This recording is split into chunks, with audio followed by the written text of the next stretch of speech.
Good Morning Business, Stéphane Soumier sur BFM Business. C'est Antoine Poissonnier qui est avec nous. Bonjour Antoine Poissonnier, entrepreneur installé en Russie. Merci beaucoup d'être avec nous. Bonjour Stéphane. Je le dis juste d'un mot parce que c'est ça aussi finalement la vie du business. Vous êtes mon premier invité LinkedIn. Parce qu'aujourd'hui, les réseaux sociaux sont une source d'information, un réseau d'information important. Vous m'avez contacté à travers le réseau LinkedIn, c'est la première fois d'ailleurs. Il y a déjà à travers Twitter, déjà à travers le mail classique. LinkedIn, c'est la première fois. Voilà. C'est tout à fait, qui bouge. Merci de me recevoir, c'est un réseau formidable. C'est un réseau formidable, LinkedIn. Vous avez fait partie, alors vous êtes installé en Russie quasiment depuis 2002, voilà c'est ça, il y a eu un petit bout aux États-Unis, mais... Exactement. Et à l'époque, vous étiez The First Auchan Team.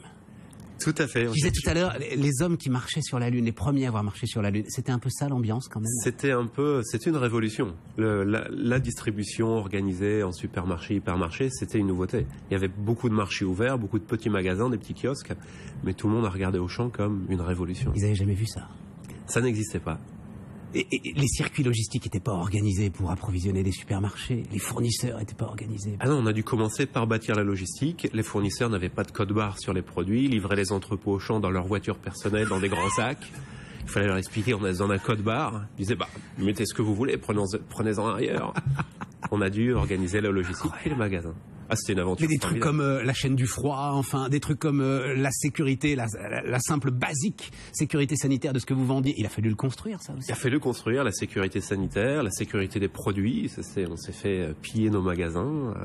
Il a fallu tout construire sur le. Quelle aventure! C'était passionnant. Et aujourd'hui, Auchan est le premier employeur étranger de Russie. Donc, une belle réussite.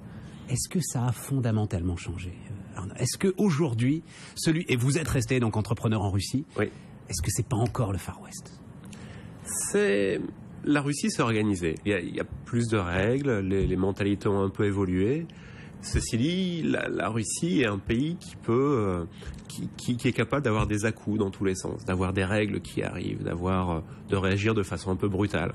Ceci dit, c'est un pays qui a encore un potentiel incroyable. Donc pour démarrer des business et construire en distribution, c'est un pays formidable encore. Mais néanmoins, quand on est installé là-bas, et alors vous êtes installé en plus, et on va le dire d'ailleurs, nextsolutions.ru, votre boîte s'appelle Next Solutions, oui. Aide en fait l'ensemble de ceux qui veulent s'installer en Russie à s'installer en Russie. Exactement, on est là pour ça. Voilà, on est là pour dire aux retailers, vous avez des magasins, on va vous ouvrir le e-commerce en Russie. Est-ce qu'on n'est pas quand même dans une disposition d'esprit de se dire tout ce que je peux gagner, hop, j'essaye de le faire sortir du pays le plus vite possible parce qu'ils peuvent me foutre dehors du jour au lendemain? Alors, pas du côté des étrangers, des entrepreneurs, parce qu'on est là au long terme. Nous, on est là parce qu'on croit au business au long terme. Il faut pas être en Russie pour du court terme, parce qu'il peut se passer des choses au court terme, et donc on ne sait pas. Mais si vous êtes là pour le long terme, vous voyez l'évolution colossale de l'économie, et donc vous croyez. Voilà, moi, je suis installé là-bas pour bâtir des business à long terme et aider les marques à le faire en long terme. Est-ce qu'il y a une tension nouvelle? Aujourd'hui, oui. Aujourd'hui, on ne sait pas où ça va. On est confiant sur le moyen terme, le 5 ans, le 10 ans. Les quelques mois qui arrivent sont des mois qui sont flous. La situation peut se calmer ou partir dans tous les sens. Ça date pas, et c'est en cela où votre témoignage est passionnant. Ça date pas, Antoine, de la dégradation de la situation en Ukraine. C'était monté un petit peu avant. Moi, je l'ai vécu, pour tout vous dire, on peut se raconter les choses. Moi, j'ai été à Moscou il y a maintenant 1 an et demi. Déjà, on sentait dans les discussions qu'on pouvait avoir des gens qui vous disaient « il va falloir que vous compreniez que c'est l'heure de la revanche ». C'est vrai que les premiers mandats de Poutine ont été des mandats qui ont stabilisé l'économie, et après, il a très fortement joué sur l'esprit de fierté de la Russie. Donc il a voulu rendre cette fierté à la population, ce qui a fonctionné. Les Russes sont redevenus fiers, ils sont devenus une grande nation. Voilà. Maintenant, il faut que... Mais est-ce que on vous dit, Antoine, même si, alors j'imagine évidemment que vous parlez russe absolument parfaitement, mais est-ce qu'on vous dit, attention Antoine, c'est plus comme hier, ne pensez plus que parce que vous êtes occidental, vous avez forcément raison. Peut-être même parce que vous êtes occidental, vous allez commencer à avoir forcément tort. Non, pas localement. Non. Localement, les Russes ont encore besoin des business occidentaux, des managers occidentaux, de notre organisation. Et on est vraiment intégrés. L'Europe, la France en particulier, est très proche de la Russie. Les populations sont proches, on a une culture commune, on a une histoire commune. Ouais, donc il n'y a aucune insécurité, on travaille vraiment ensemble et on construit ensemble.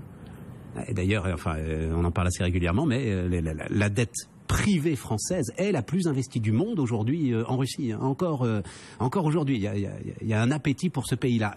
L'autre point, c'est 2002, donc la première équipe d'Auchan. Les infrastructures, le développement du pays. Est-ce que vous ne sentez pas là que la Russie n'a pas investi comme elle aurait dû le faire l'ensemble de sa rente pétrolière? Alors, c'est un sujet très politique. Moscou... Et pas très politique pour bosser.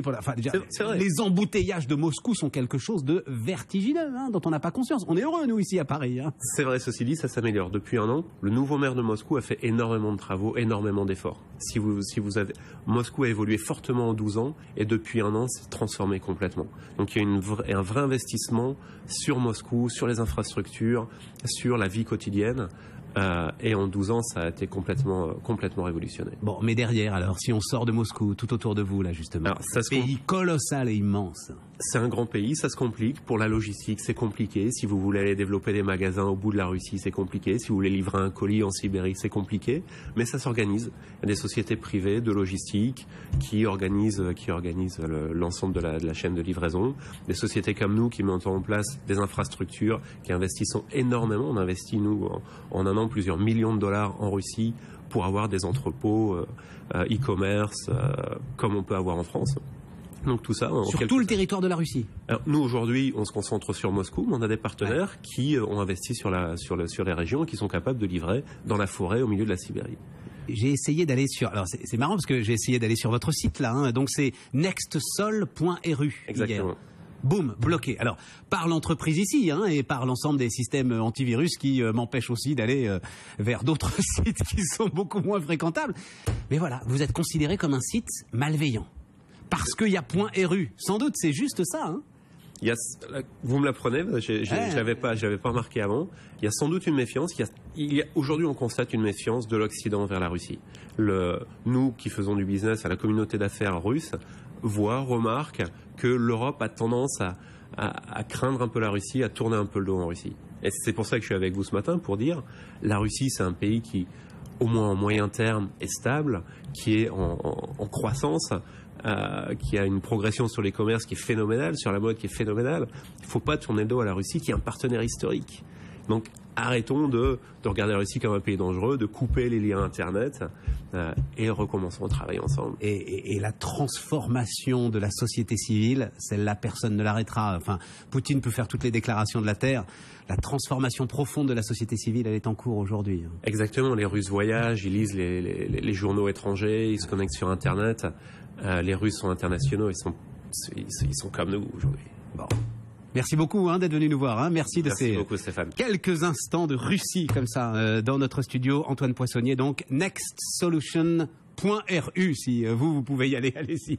Et si vous voulez investir en Russie, 7h30 dans 30 secondes.